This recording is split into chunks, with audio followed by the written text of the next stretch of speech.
oitavo ano, tudo bem com vocês? Espero que sim, que vocês estejam todos e todas muito bem. Eu me chamo Adriana Maria, este é o meu sinal. Hoje eu visto blusa verde, calça jeans azul, tenho tamanho baixo, cabelo médio, uso óculos, estou em pé nos estúdios Educa Recife, como falo sempre, nunca sozinha, sempre muito bem acompanhada.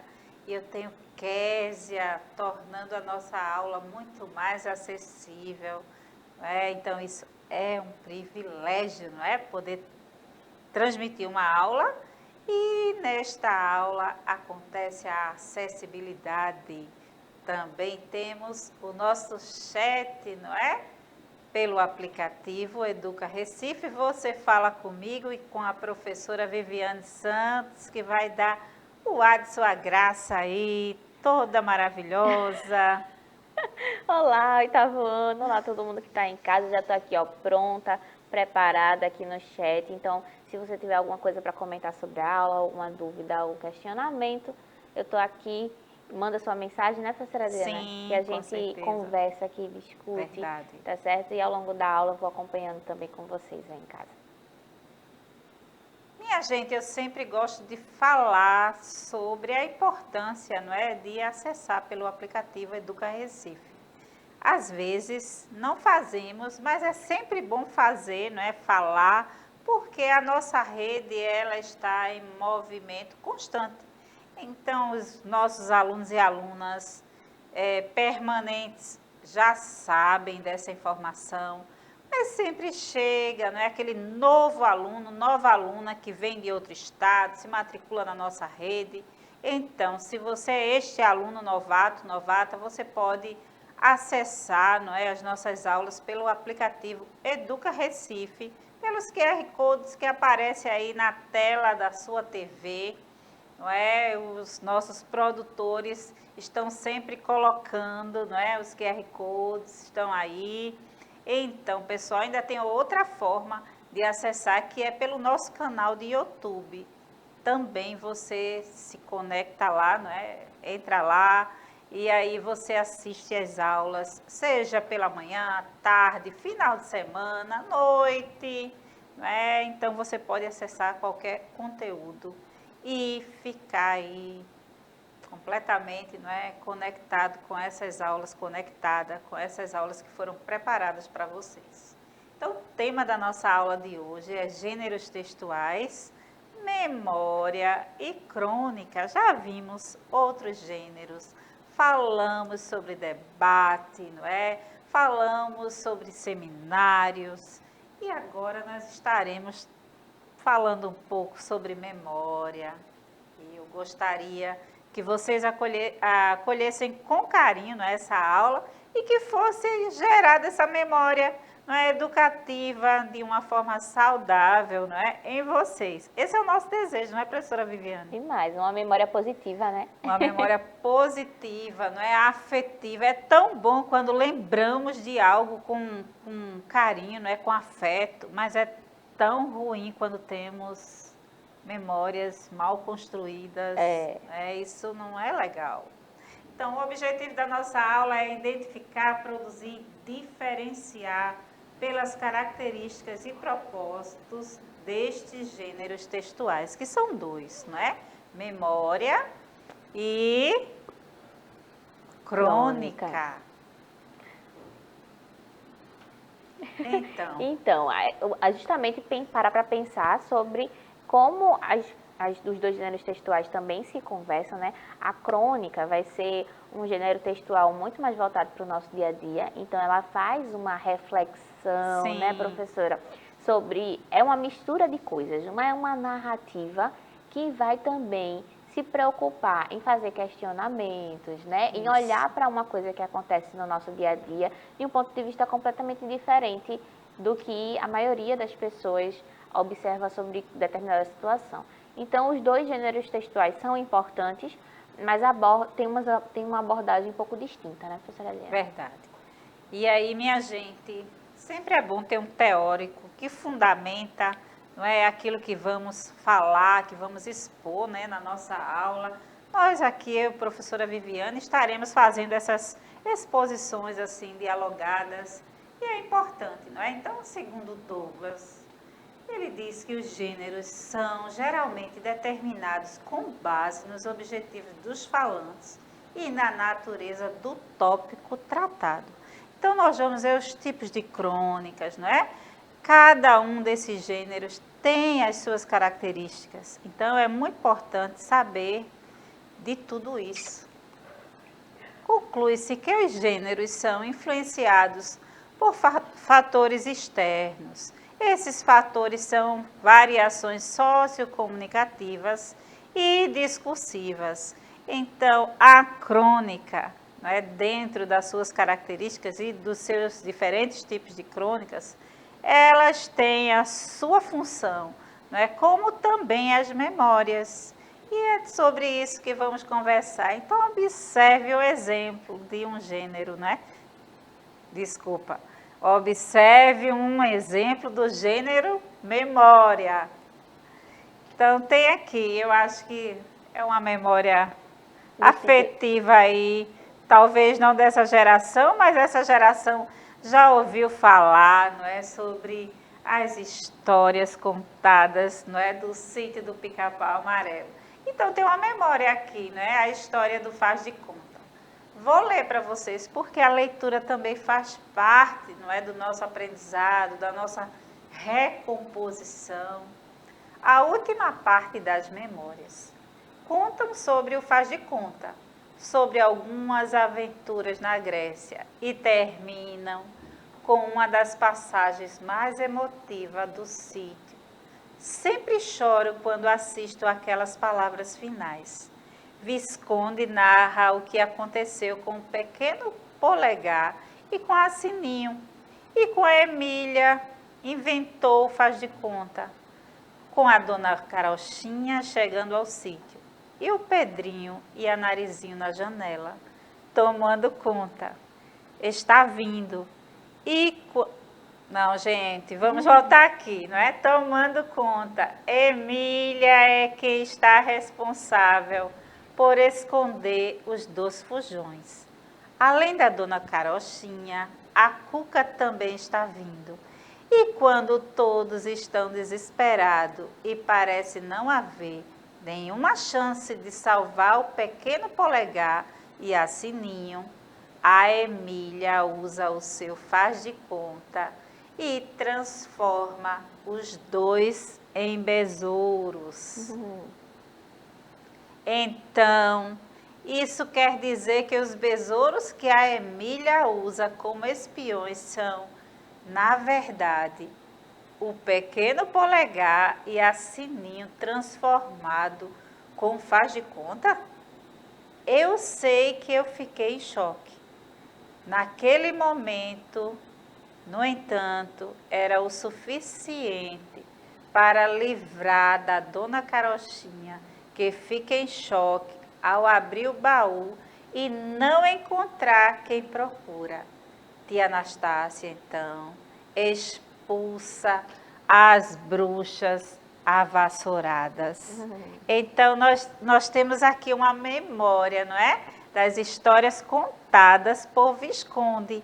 E aí é interessante porque nós temos aqui uma mistura, não é, de personagens, não é, fictícios, não é? A Emília transformando ali a Sininho em besouros, não é? E aí o pequeno Polegar, e aí nós percebemos que é uma memória que foi contada. Sim.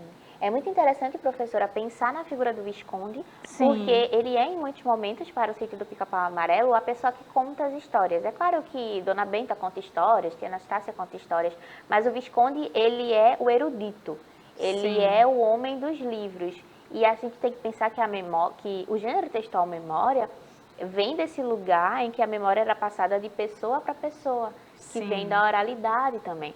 Então, o Visconde, ele é a representação do que é o ser erudito da comunidade, que tem essa responsabilidade de passar as histórias para as outras gerações, né? Verdade. E toda vez que ele para contar uma história para Narizinha, para Pedrinho, para Emília, ele está fazendo esse trabalho de recuperação da memória. E aí no início, né, da contação, quando eu trago para vocês essa memória, né, está lá que essa história, né, é como se ele estivesse contando uma história que vinha da Grécia, não é? Sim. Então, Visconde é um sabugo de milho que se transforma em essa pessoa, não é, que é responsável pela intelectualidade dentro do sítio do Pica-Pau Amarelo. E aí nós temos em outras histórias também, não é, como quando estamos estudando sobre as lendas africanas, aquela figura do griot, que era essa pessoa responsável por fazer, narrar, não é, histórias dos seus antepassados para as futuras gerações.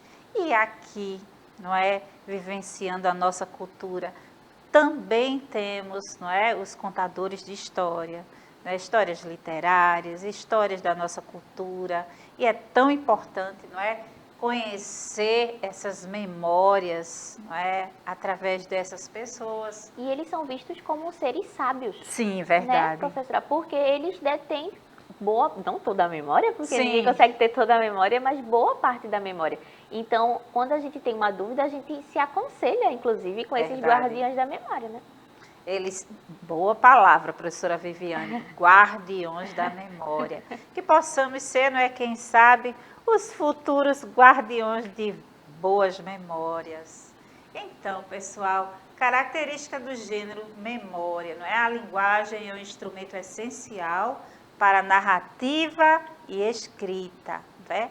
Relato pessoal e emprego de descrições nas memórias, referente às pessoas, locais, objetos, eventos e sensações. Então, aqui nós vimos, não é, esse relato pessoal, não é, as descrições de cada um e o que cada um fez, não é? Ali a tia Anastácia, não é, dá umas vassouradas e aí as bruxas saem dali daquele local. Então, nós percebemos tudo isso, não é, minha gente, dentro desse relato da memória, desse gênero memória.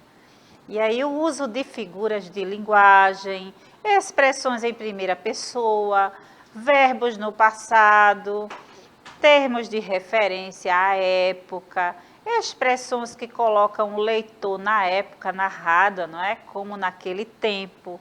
Então, se eu voltar ao texto, nós vamos ver, não é? Essas palavras, não é? Esses verbos no passado, como aconteceu naquele tempo, e participações de pessoas presentes nas lembranças dos entrevistados. Então, conclusão, né? Fazer um texto do gênero memória é um exercício ordenado de escrever a própria história, rever a própria vida e aprofundar a reflexão sobre ela. É uma atividade de autoconhecimento. Então, escrever uma memória sobre sua vida é isso aí. Mas escrever uma memória sobre algo que já aconteceu, algo importante, algo interessante e que você acha que deve registrar para outra geração, também é importante, não é? Não só sobre sua vida, mas sobre outros acontecimentos. E aí nós temos o privilégio de, na nossa geração, ter esses registros. Essas recordações possibilitam o despertar de emoções tanto do narrador ou escritor, quanto do leitor ouvinte, pelo encantamento e pelo trabalho com a linguagem. Então é interessante porque, como sempre falo, né, em outras aulas, né, a língua ela é coletiva, mas a linguagem ela é totalmente individual. Então cada narrador, não é, professora Viviane, tem a sua própria linguagem, claro, tem o seu jeito, não é, de falar. E aí cada leitor também vai se identificando com esses tipos de linguagem, né, esse jeito de falar. Então isso é muito importante. Com certeza. Veja, se eu for contar uma história e você for contar a Sim. história e Kevin for contar a história, a mesma história, pode ser que ela saia não completamente diferente com relação à organização dos fatos, mas a escolha de palavras, a forma como eu conto. Você pode começar contando a história do começo para o fim, eu posso começar contando da metade para o fim e voltar para o começo. Então, todas essas escolhas fazem parte dessa propriedade narrativa de cada indivíduo, né? Isso. Embora a língua seja a mesma. Né? Pois é, mas a composição pode ser diferente, tá, pessoal? Então, vamos ler uma crônica agora, não é, de Clarice Lispector, também pernambucana. Ela é pernambucana, Sim. não é? Ela morou aqui em Pernambuco. Isso é muito bom, não é, gente?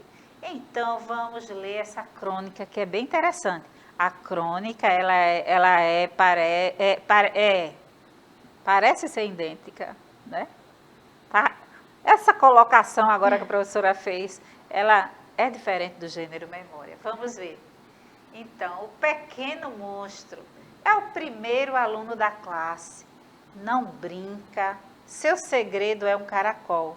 O cabelo bem cortado, os olhos são delicados e atentos. Sua cortês, carne de 9 anos, ainda é transparente. É de uma polidez inata. Pega nas coisas sem quebrá-las. Empresta livros para os colegas, ensina a quem lhe pede, não se impacienta com régua e o esquadro. Não se comporta mal quando há tanto aluno desvairado.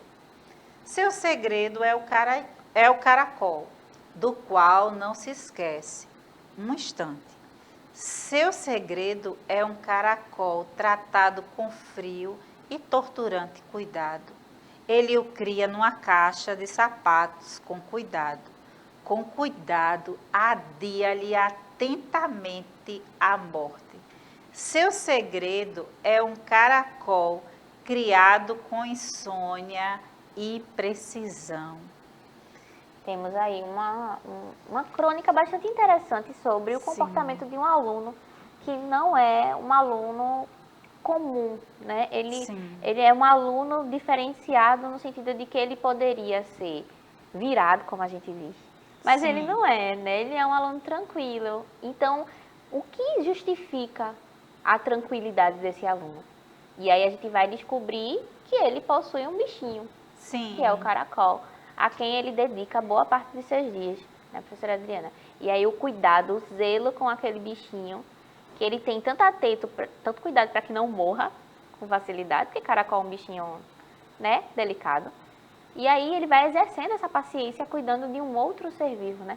E aí essa crônica serve para a gente montar a ideia de que a paciência, de que a precisão e o cuidado com o outro vão moldando você desde pequeno.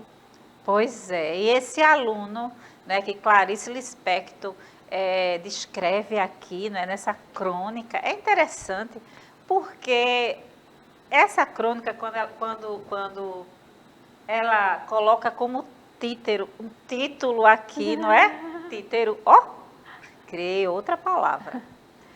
Pequeno monstro, é que ela olha para esta criança e ela percebe nesta criança, não é, características, não é? Grandes características. E aí ela considera, ele é um monstro, né, nas suas atitudes. O monstro pode ser usado, inclusive, para fazer elogios, né? Sim, para fazer Quando um elogio. Quando alguém é muito inteligente, você fala, nossa, essa pessoa é um monstro. Então, vocês percebem a grandeza, né, no significado das palavras, no efeito de sentido. E até a ideia de pequeno sendo oposta a monstro nesse sentido de ser grandioso. Então, ele é grandioso, embora ele seja jovem, embora ele seja uma criança. Pequeno. Então, minha gente, nós percebemos que na crônica, não é, como a professora Viviane aqui explicou, esse caracol também, não é um bichinho de estimação que ele tem, não é?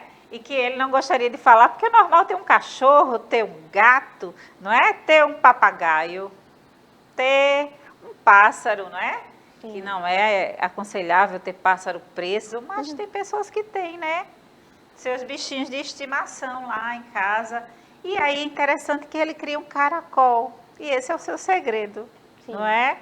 E ele acha interessante o caracol, o formato dele, não é? E aí dá-se a ideia também que um segredo que alguém, um adulto, alguém guarda, não é? Aquele segredo lá em 7 chaves, seja como um caracol, não é? Algo que é escondido, porque o caracol, quando você toca, ele se esconde, não é? Ele se recolhe dentro da sua capa, não é? Casa, né? Da sua casa, não é a característica capa, é daquilo uma que- casa. Exatamente. E E é é característica interessante. daquilo que é introvertido, Isso. né? Que se esconde com frequência quando o outro tenta tocar, mas que existe. Que né? existe. E essa criança tem essas características, né? E cuida desse bichinho. Então, minha gente, gênero textual crônica, não é? A crônica é o registro de fatos do cotidiano em linguagem literária. Ou seja, com sentido conotativo ou figurado, havendo uma relação com a ideia de tempo. Sua origem é grega. Ela vem de cronos, não é? Crônica, cronos, não é? Que significa tempo. É o único gênero literário produzido principalmente para ser veiculado na imprensa, em páginas de uma revista ou em um jornal. Há semelhanças entre a crônica e o texto, apenas informativo. Porém, a crônica contém elementos com ficção, fantasia e criticismo. Já o texto informativo, não. Classificação da crônica, não é? Lírica ou poética, cujo relato apresenta nostalgia e sentimentalismo. Já a humorística, não é? O relato apresenta o cotidiano com graça. A crônica ensaio, não é? É o relato do cronista com ironia, faz crítica aos que acontece nas relações sociais e de poder, não é? A tudo aquilo que acontece, né? Nas relações sociais e de poder. A crônica filosófica, não é? O reflexiva. É o relato que apresenta uma reflexão com base em um fato ou evento. A crônica jornalística é aquela que apresenta, não é, aspectos particulares da notícia ou de fatos, podendo ser policial, esportiva, política e etc. A crônica narrativa é aquela que conta, não é, episódios com muita ação, poucos personagens e um desfecho imprevisível. Pode apresentar teor anedótico, crítico ou lírico. Já a crônica dissertativa, não é? Ela tem opiniões com argumentos mais sentimentais do que racionais. Por exemplo, vejo mais uma vez esses pequenos seres não alimentares sequer o corpo, expondo, não é, aí a primeira pessoa do singular ou do plural. Crônica descritiva, não é? Aquela que explora as características de seres inanimados, animados e inanimados no espaço ou lugar. Crônicas do gênero, características do gênero crônica. Relacionado à vida cotidiana, ela apresenta uma narrativa informal, familiar e intimista. O uso da oralidade na escrita, ou seja, linguagem coloquial, sensibilidade no contato com a realidade, o uso do fato, não é, como meio ou pretexto para o artista em um pouco, não é, de lirismo ou subjetividade. E agora, né, chegou a vez de vocês. Eu trouxe uma pequena atividade fácil, onde vocês irão aí praticar a escrita, não é? Depois de ler alguma coisa, é sempre bom ler algo, não é? Ler crônica, ler memórias que foram escritas por outras pessoas. Então você vai lá e organiza um texto, registrando uma memória afetiva de sua infância, não é? Todos nós temos memórias. E aí, professora Viviane, você tem suas memórias? Olha, eu tenho, viu? Mas tenho várias, inclusive. Inclusive, escrevia quando era jovenzita, quando era criança, Sim. escrevia tudo. Aí cheguei numa certa fase da minha vida que eu joguei tudo fora. Depois voltei a escrever de novo. Então, a memória também é esse recurso que a gente vai e volta, né? Quando a gente Sim. esquece de como uma coisa aconteceu, é sempre bom ter escrito para você lembrar. O que você não lembra, você se conta. Não é? Pois é. E aí hoje, né, essas memórias do dia, elas são revisitadas no final do dia, em outro momento, né? É, Aquilo que você vai lá e posta lá no seu story, não é? Nos traz uma memória. é verdade. Você olha lá e você lembra do momento que você vivenciou. Vocês percebem que os gêneros textuais, eles vão se modificando, não é? Se atualizando. Então é isso aí, pessoal. A nossa aula, ela chega ao fim. Chega ao E fim. vamos nos embora. despedir. Foi uma alegria ficar aqui com vocês, Eitavona. Eu espero que vocês tenham gostado também. A gente se vê no próximo momento. Tchau, tchau.